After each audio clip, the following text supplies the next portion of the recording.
Today I'm going to tell you 5 things you need to remember if you want your paintings to look realistic. Number 1, water is not blue. Okay, technically water is blue. I mean, bodies of water are blue, but still water is very reflective. So if you're painting a lake or a pond, you're not going to use just blue. You're going to use probably every other color that you've used in your entire painting. Take my painting Polar Bear Dozing as an example. You can see in the water here, I've actually repeated every other color I've used in the painting.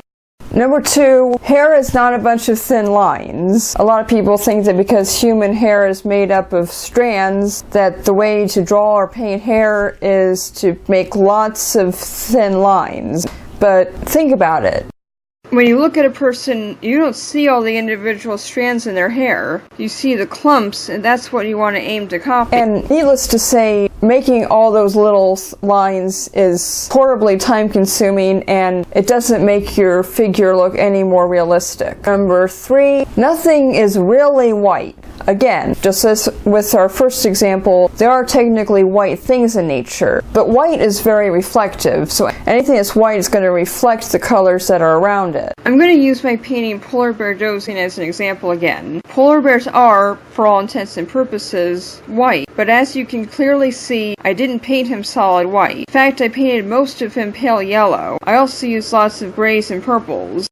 Also, take a look at the swan from my painting Incoming Swan. Yes, its body is white, but I didn't paint it solid white. I put in subtle amounts of pink and green, which also appear in the bank and the leaves around it. Glazing is a good technique to do with this. Really, only your highlights are going to be truly white.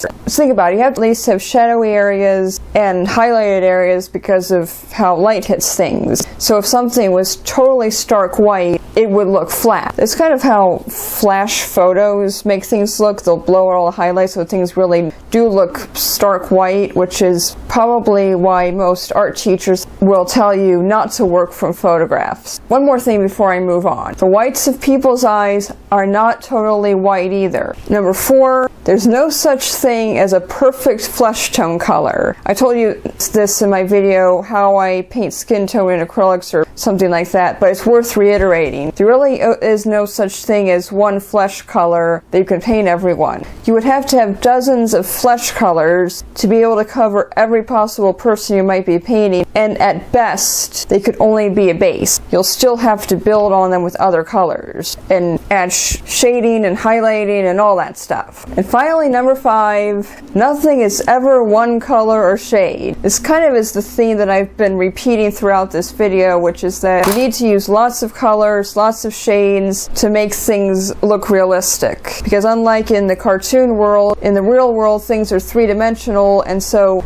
some parts of objects are going to have light shining on them, and some parts are not, so the parts with the light shining on them are going to be lighter than the parts that don't have the light shining on them, and things that are shiny or even things that are just white will reflect other colors around them. I think my next painting is going to be a portrait, and I think I'll use that to give an in-depth tutorial on how to paint hair. And the next time I do a painting that involves a body of still water, I'll use that to do a tutorial on how to paint bodies of water. If you've gotten this far, some videos I've made that are similar to this one are how I paint skin tone in acrylics, which walks you through the entire process of how I painted just one person's skin, how I went through mixing the colors and how I glazed them and everything. And the other one is called I Use Lots of Colors, where I explain basically how I use multiple colors in one subject or one thing that I'm painting to give it depth. I mean, a lot of times I even use colors you wouldn't expect. I'm not guaranteeing that if you follow the tips in this video that your paintings and drawings will come out looking like photographs, but they will come out having more dimension.